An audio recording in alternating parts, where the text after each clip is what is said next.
Pemirsa yang berbahagia, mari kita lanjutkan program Khazanah Timur Tengah ini bersama Bapak Abdul Muta'ari.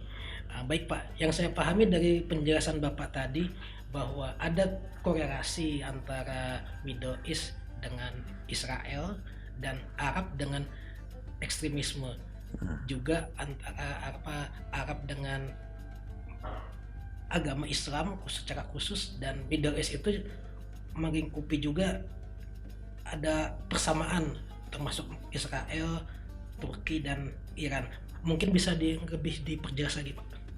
Ya, jadi pemilihan diksi Middle East oleh Balfour 1917 kemudian diafirmasi kembali oleh Amerika Serikat pasca Perang Dunia Kedua, itu sebuah pemilihan diksi yang paling halus dan smooth. Karena ketika berbicara Middle East, dia bukan ideologis. Ini istilah ini politis. Semua negara, bahkan dalam preambul kita, semua negara itu berhak menjadi negara merdeka. Penjajahan semua harus dihapuskan. Berarti semua community yang hadir di antara negara-negara Arab, dia harus punya hak yang sama, berhak mendirikan sebuah negara. Maka munculnya adalah equality. Nah, Israel dia tidak nyaman kalau di sekitarnya ideologisnya berbeda. Maka dia mesti lahir sebagai sebuah negara. Pemilihan diksi Middle East itu pemilihan diksi yang konstruktif, sistematik. Halus sekali. Ya, halus sekali. Karena setelah itu turunannya equality, universalisme, liberalisme. Pada saat yang bersamaan, istilah Arab, ya, Arab Spring, bukan Middle East Spring. Ya, bahkan saya sebagai Direktur Pusat Kajian Timur Tengah, bukan Pusat Kajian Arab. Di Oxford juga sama, Middle East Studies. Di Cambridge juga sama, Middle East Studies, bukan Arab Studies, bukan Arab Center.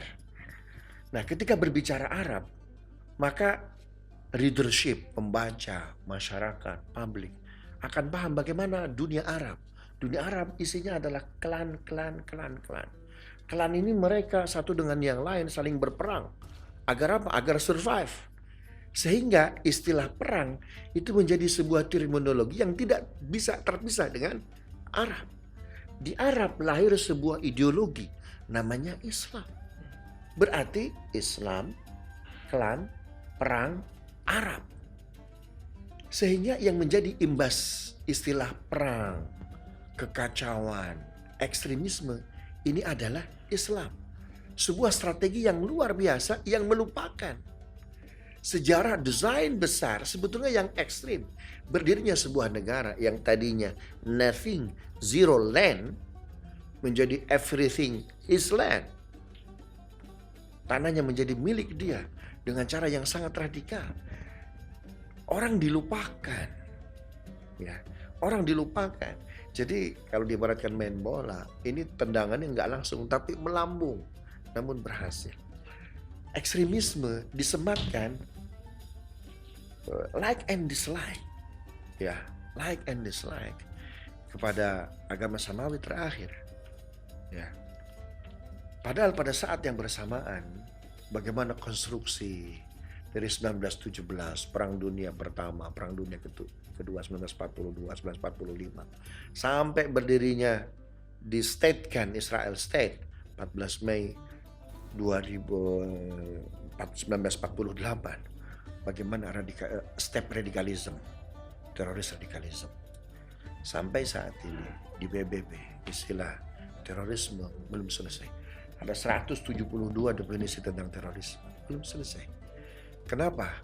Karena yang dibangga-banggakan oleh Balfour, small community ini selalu masuk pada semua definisi. Tapi imbasnya yang kena adalah agama Samawi terakhir. Karena Arab sebuah peradaban, sebuah tempat di mana Islam lahir di situ. Ya, malangnya penuh dengan klan, malangnya ada peperangan di situ, sehingga agama Samawi yang cukup wise ini harus mendapat imbasnya. Inilah tugas dari para peneliti, bagaimana membangun semua peradaban saling berdampingan, tidak saling mencurigai, ya, saling bergandengan tangan, tidak saling melukai. Istilah Middle East adalah istilah politis. Silakan membangun negara. Bahkan kalau kita melihat perjanjian Oslo terakhir, bahwa Israel tidak boleh keluar dari perjanjian yang telah dibangun. Ya, dia harus mengakui Palestina sebagai sebuah negara dan mesti mengembalikan tanahnya sejak 1960. Itu menurut saya sudah perjanjian yang luar biasa. Harusnya mengembalikan tanah sejak 1947, 1948, tapi tidak mesti. Saya kira cukup wise lah. Nah, jadi kembali lagi, istilah Middle East adalah istilah politis dalam rangka mengkonstruksi lahirnya sebuah Israel State, ya, di antara peradaban-peradaban, di tengahnya ada small community. Muncullah istilah universalisme, equality, ya. Kemudian terkait Arab tadi ada ekstremisme, ada Islam, sehingga masyarakat hari ini dilupakan sebetulnya mana pepaya, mana mangga. Pak, ya. Baik Pak, tadi menarik bahasan Bapak tentang saya fokus lagi coba ke Israel dan Middle East Pak ya. Kalau kita lihat sekarang kan ada sejumlah negara di Timur Tengah itu mengakui adanya Israel dan membuka hubungan diplomatik, seperti kita lihat Turki, kemudian Mesir, ada Yordania.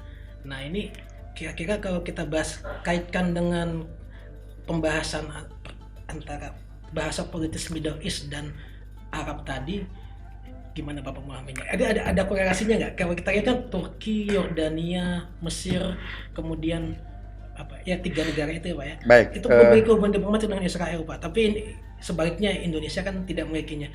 Jadi jangan-jangan ada korelasinya dengan istilah The Middle East dan Arab Spring dan Arab itu Pak.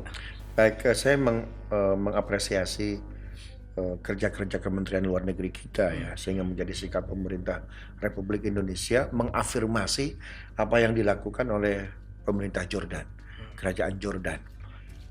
2015 Indonesia mengadakan KTT OKI luar biasa ya terkait kasus kemerdekaan Palestina. Kita kembali mengkampanyekan two-state solution. Ya, dua negara yang saling berdampingan. Bagaimanapun Israel dalam sejarahnya betul dia mengambil hak-hak tanah Palestina. Berdirinya negara ini penuh dengan animalisme, bukan humanisme. Tapi bagaimanapun sekarang mereka sudah beranak pinak, mereka sudah banyak, mereka sudah punya undang-undang, ya, sehingga tidak mungkin mereka kita negasikan, kita tiadakan. Bagaimanapun mereka adalah bagian dari peradaban manusia. Tetapi juga jangan melupakan hak-hak rakyat Palestina.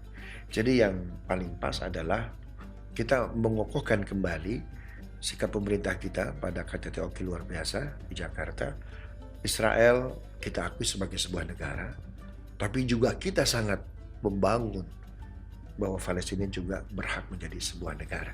Karena tidak mungkin kita meniadakan Israel hari ini. Ya. Kondisi realnya demikian. Ya, kondisi realnya demikian. Mereka sudah beranak pinak.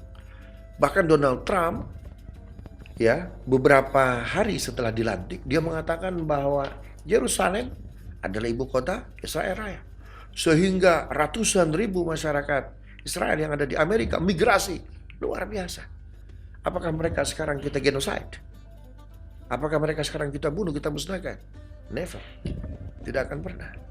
Artinya kita hormati. Bagaimanapun nasi sudah menjadi bubur. Ya, nasi sudah menjadi bubur. Kita hormati dia sebagai sebuah komunitas berbangsa dan bernegara. Tinggal nanti ada punishment dan seterusnya. Saya kira itu. Baik, terima kasih Pak Abdul Mutari atas penjelasannya yang sangat menarik.